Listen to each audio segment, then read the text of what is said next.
And so I go home on furlough, and one of the school teachers, her name was Bessy Deloche. Nope. She was a school teacher. She was a school teacher. She taught me when I was in the third grade, I think.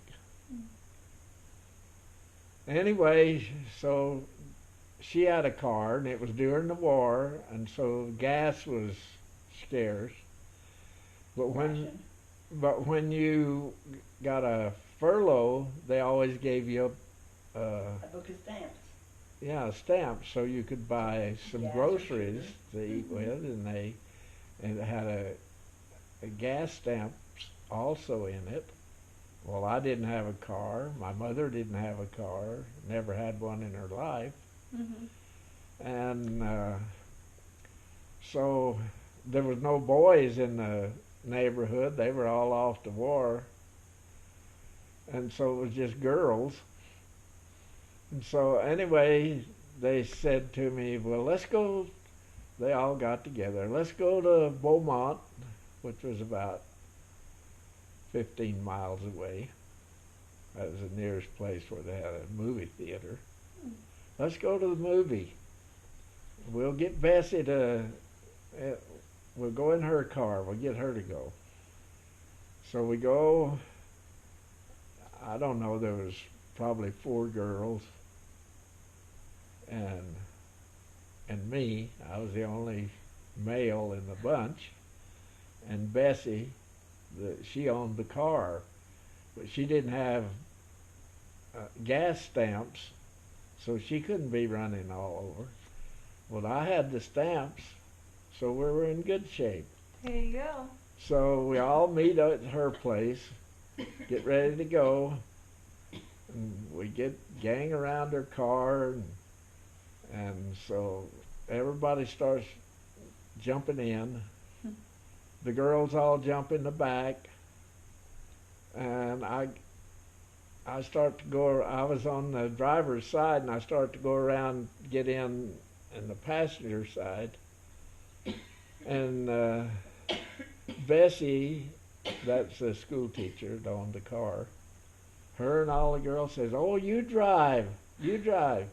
And I never had driven, never been on the highway with a vehicle. So I reluctantly got under the wheel, and we went to Beaumont. Well, it was daylight when we went, and I got along pretty good there. When we come out of the theater, it was pitch black. No. And we started down, I got onto the highway, and I couldn't see the lines in the road. I didn't know which was my side of the road. There was no interstates then. It was just a narrow road, you know, but they had a line down the middle. And so I couldn't see. I didn't, and nobody would listen to me about letting Bessy drive, or one of the girls. They might have been able to drive, I don't know. So the only thing to do is roll the window down, stick my head out the window. The girls were scared to death, but they never said a word. Never said a word. They Never didn't say said a about word. it. They just- No, and this went on for years. they never said And anything. we had a family or a school reunion, class reunion, and I have a cousin that lives here in the area, Doris, and so we decided to go together. So we flew to Beaumont, and then I don't know how we got to Vidor from there. I don't know if we took a taxi or what happened. Anyway, so we go to the reunion, and I never had known that the girls, how scared they were in the back seat of that car that night. Anyway, at the reunion, one of them said something to me about how scared they were. And that's the first time I'd You never heard it? I heard about it. He was scared too, though. Yeah. Oh, I wasn't scared. I'd been in the war. I'd been overseas. Right. He'd seen bullets and shrapnel. Yeah. He's like, I can do this. So the lights didn't work? Oh yeah, the lights worked, but You You can't just see that far. you can't remember what a car was like back in the 40s. Not to mention there weren't No. lights around at all. No, there Like- was no lights on the highway or anything. wow. Or reflectors or nothing. So you're just driving off of what you can see. That's Yeah. crazy. Like, The only lights that you'd see would be a car that happened to be coming towards you, and there wasn't many cars, so the road must be there. All the lights. anyway, that was my driving experience. But after I got out of the Marine Corps and I came to Utah and I started driving for Dr. Jeffrey, I needed a driver's license. Hmm. So I had never had a lesson or anybody that taught me anything about a car. Mhm. So he said to me, "You got to have a driver's license." He says, "Why don't you take the car?" This is an old car. It didn't have any new ones then. 1820, wasn't it? 1820. 1920. Yeah. 1820. It was Close enough. probably a 1938 Something. or 9 or Okay. something like that. 70s. Anyway, so he says, just take the car and go down to the police office down in Provo and get you a driver's license.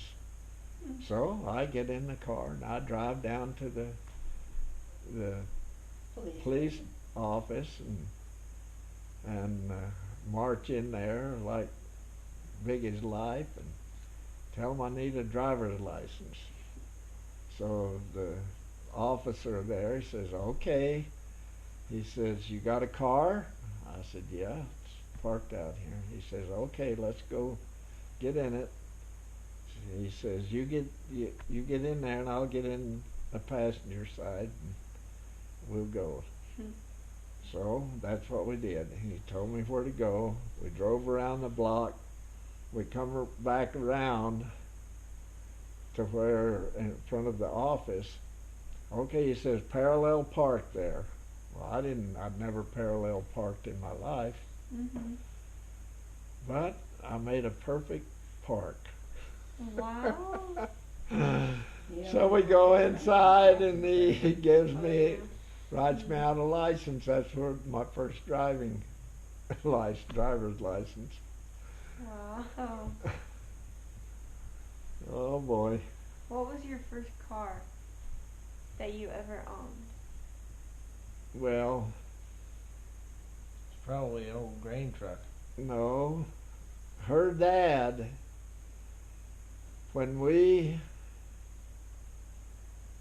after we got married, we lived in Provo, and then we bought an old house.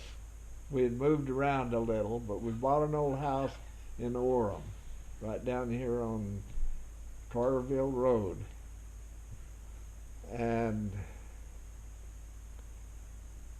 her dad, House there. We didn't have a bathroom in it. Oh wow. her dad gave us an old car that he bought a new one for them and brought the old one down for us. That's the first car we ever owned. And it was what kind of car? It was a 41 Ford, wasn't it? I think it was a 41 Ford, probably a Ford. Ford, because He, his good friend was a Ford dealer. Yeah. Our so it's first probably, car was Ford. And it was a 41 because well, they decided to make 41s after the war was over? it wasn't a new one, it was an old car. Well, He had driven we didn't it. get married till 45, and this was And After you we couldn't got buy a married, car. You couldn't buy a new car. Oh, yeah, I'm sure. I was saying, when did they stop making I didn't realize they'd made 41s. I thought you said they didn't make very many cars during the war. Yeah, well, they didn't, but the war didn't start till the end of 41. Oh, that's true.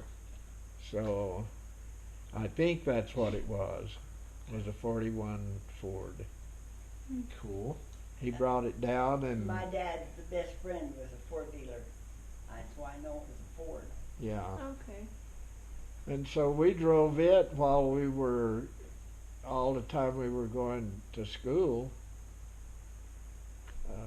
When you weren't riding bikes. I remember the bicycle story where you had Grandma and Mariola sitting on the front bars. That was before we got the car. Mm-hmm. I would, to go to church, we were about a mile A mile or a mile and a half. from the church. And I'd sit on the bar and She would we'd put sit on the Mariola in bar and I'd basket. put Mariola in the basket, and that's the way we went to church. Wow.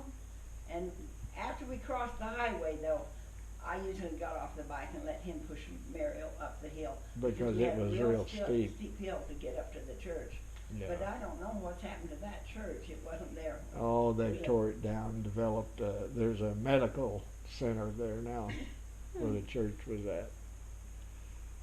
Erin's about to go to sleep. She's getting bored. I think Not she's bored. just tired. She was falling asleep on the way down here too. She's tired. Poor kid didn't get to sleep till almost midnight or later. What time did you go to sleep? I don't remember. You went down and laid in bed. What time did you actually fall asleep? Look at my watch. We have a guest room in there. I like listening to your stories. I'm trying to. We could all take a nap. It's about 2:30. We could all probably take a nap right now. Is that when you nap?